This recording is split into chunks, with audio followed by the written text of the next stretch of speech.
कि मात्रा द्रव्य गुरु क्षमय पक्ता भवती। चरक ने कहा था कि शीतकाल में शीत के स्पर्श से हमारी जठराग्नि मजबूत हो जाती है, अधिक मात्रा में हम खा सकते हैं पदार्थों को, और उन पदार्थों को भी सेवन कर सकते हैं जो गुरु अर्थात पचने में भारी हैं, जिनको पचाना जठराग्नि के लिए बड़ा कठिन होता है। अन्य ऋतुओं में खाएं तो वो हानि भी कर देते हैं, वो खा सकते हैं। अब ये बात बता दी सिद्धांत की। अब कहते हैं तस्मात् तुषार समय स्निग्ध अम्ल लवणान रसान गोरसान इक्षु विकृति से वशा तैलम नवोदनम अभ्यस्तः आयु नहीं ये थे। हम सब क्या चाहते हैं? दीर्घायु। किसी को भी आशीर्वाद दे क्या कहते हैं? आयुष्मान भव। सबसे पहला आयु, फिर क्या कहेंगे? यशस्वी भव। फिर क्या कहेंगे? तेजस्वी भव। फिर क्या कहेंगे? वर्चस्वी भव। ऐसा बोलते सबसे पहले क्या है? आयु। कालिदास ने भी लिखा शरीरम आद्यम खलु धर्म साधनम। शरीर अर्थात स्वस्थ शरीर बोलो धर्म का पहला साधन है। यदि धर्म को सिद्ध करना है तो शरीर स्वस्थ होना चाहिए, ये पहला साधन। तो अब यहां ये लिखा है अभ्यस्यतः, ऐसा यदि अभ्यास करोगे, अभ्यास का मतलब जीवन में धारण करोगे, तो आयु नहीं ये थे, हे मानव तुम्हारी आयु क्षीण नहीं होगी। ये क्या? तस्मात इसलिए, पक्ता जठराग्नि प्रबल होती इसलिए, हे तुषार समय शीतकाल में, हेमंत और किसी ऋतु में किनको करो? मैंने कहा खाने के 6 रस बताए थे, मधुर अम्ल लवण, कटु तिक्त और कषाय। मधुर अम्ल और लवण ये जो 3 हैं रस हैं, ये कफ की वृद्धि करते हैं।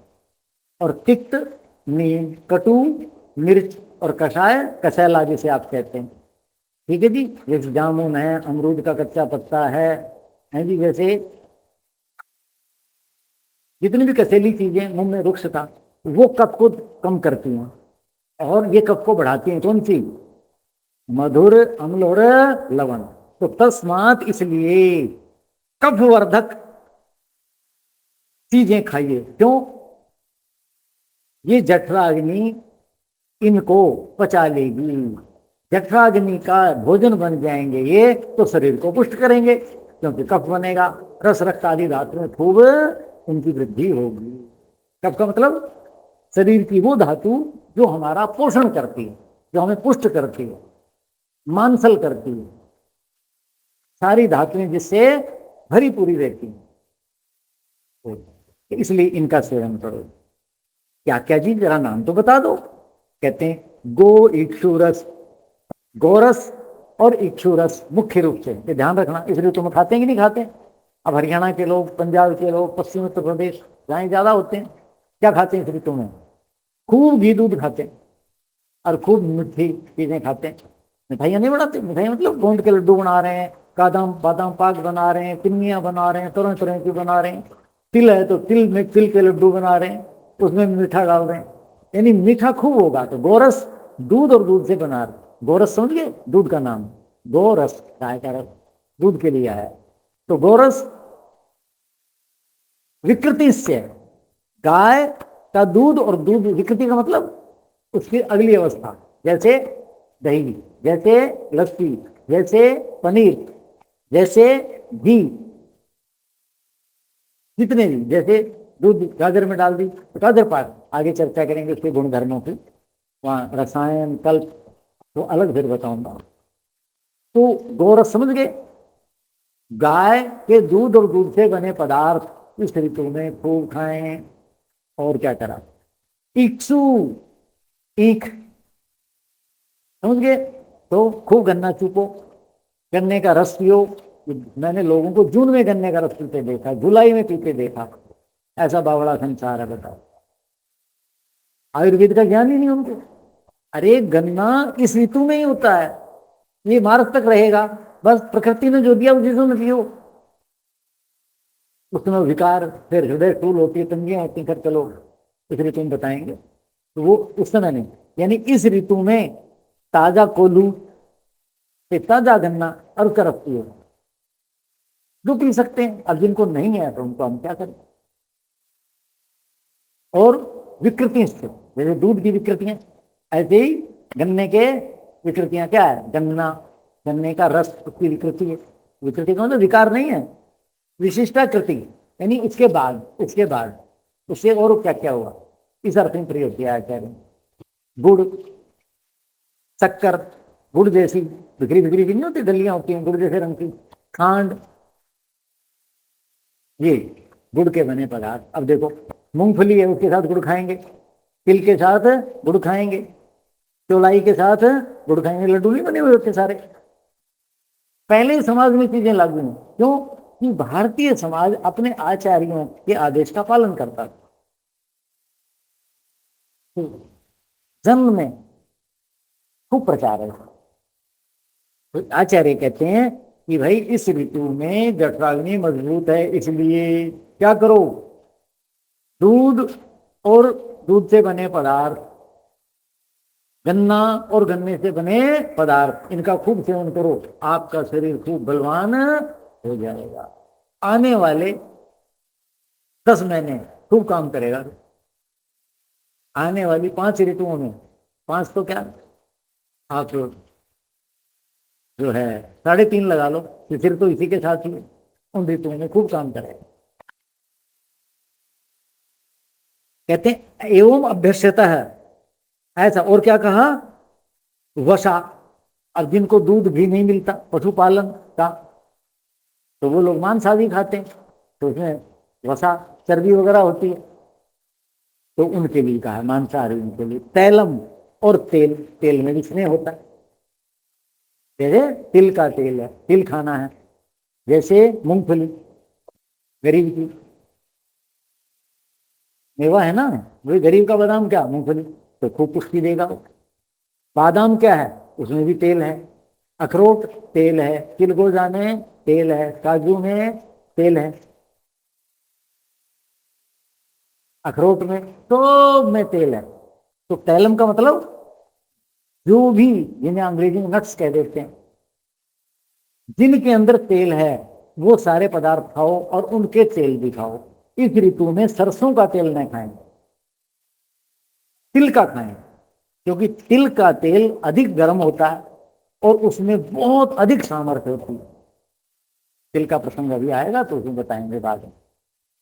तो तिल खाने का बहुत ज्यादा नियम है, आपको देखा होगा, तिल की रेवड़ी बनाएंगे, गज्जक बनाएंगे, तिल सीधे खाएंगे। अब शहर में और दुकानदारों ने तो ये अपने व्यवसाय के लिए, या आलसी लोगों के लिए, या लोगों की जीभ की कमजोरी पता चल गई, इसलिए वो गज्जक बना दी।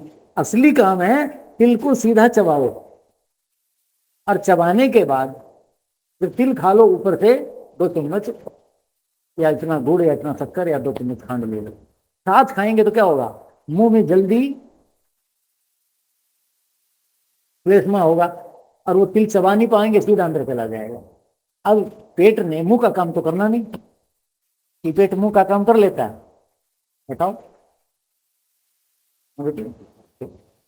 क्योंकि पेट मुंह का काम करता तो परमात्मा फिर एक ही चीज बना देता।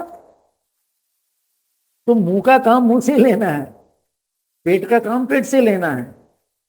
तो तिल बारीक होता है, खूब उसको चबाओ, दूध बनाओ उसका, और उसके ऊपर थोड़ा सा मीठा ले लो। क्यों, तिल जो है हल्का सा पित्त पैदा करता है, तो ऊपर से मीठा लेंगे, खांड ले लेंगे और ठीक हो जाएगा, उसका पित्त नहीं बनेगा।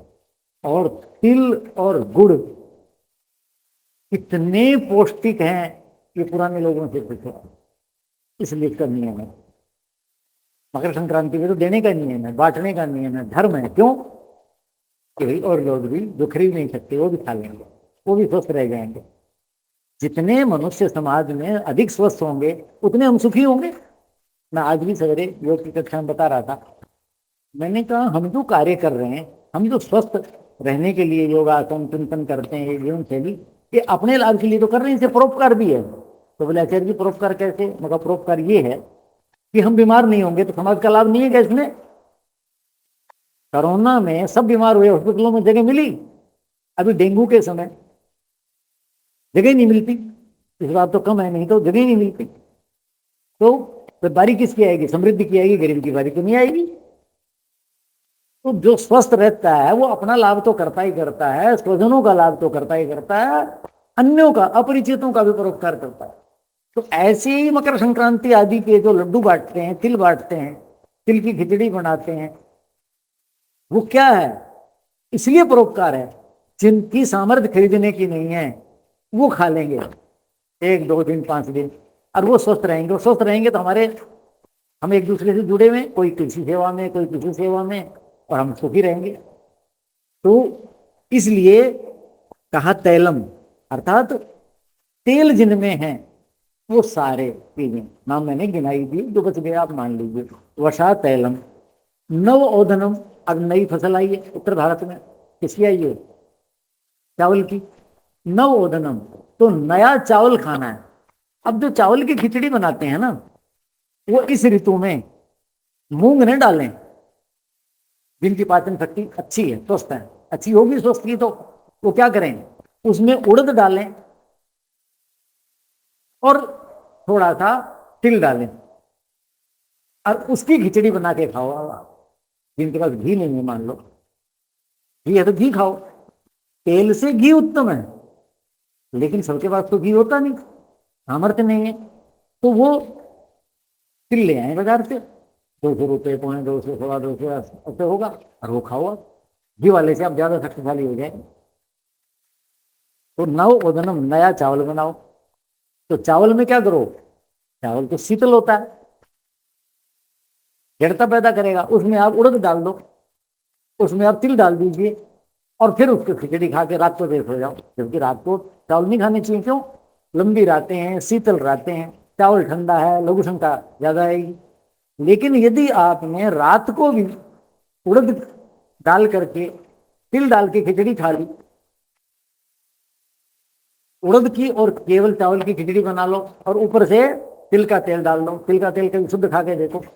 तिल का तेल 600 रुपये किलो लाता हूं मैं, इससे सस्ता मिलता ही नहीं, क्योंकि एक व्यक्ति निकालता है, कतई से कम पड़ता नहीं। मगर भाई कोई बात नहीं,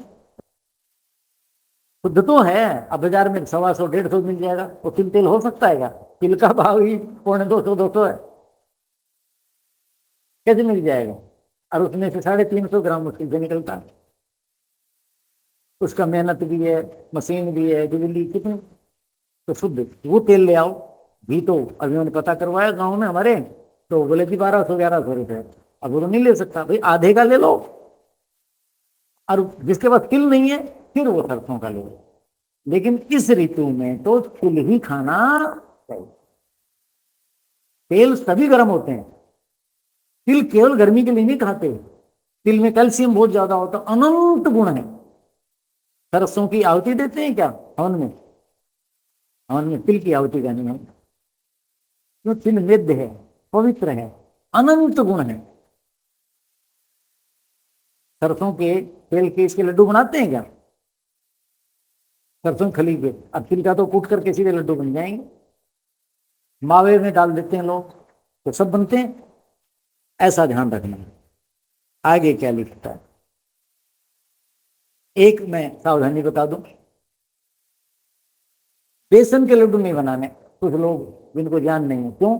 चना ठंडा होता है, लड्डू बनाने हैं तो उड़द के बनाओ, उड़द को पीसो, उड़द के लड्डू बनाओ। आई बात समझ में?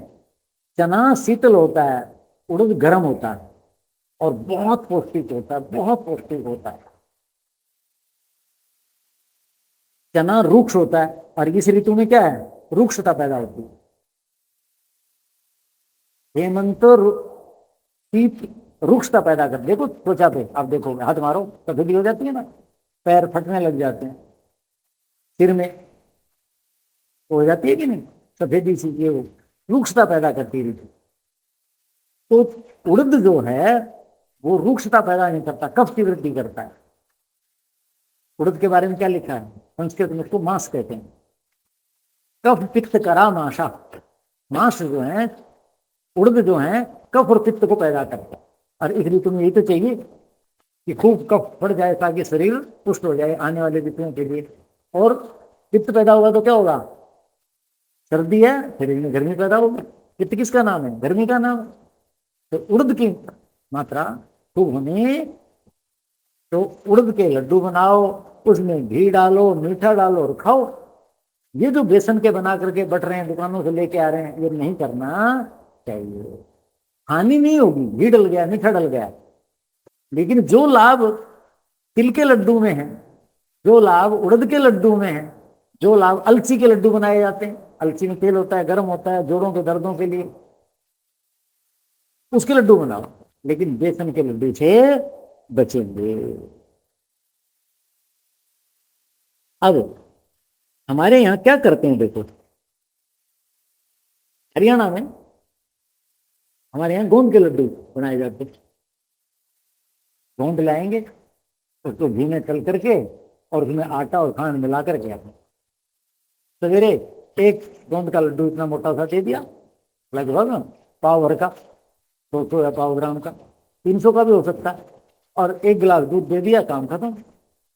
और बच्चा कॉलेज यूनिवर्सिटी में पढ़ने जाएगा आपकी तरह, शाम तक आएगा, उसको भूख नहीं लगेगी, ऐसा मजबूत शरीर मिलेगा। और आप क्या करेंगे?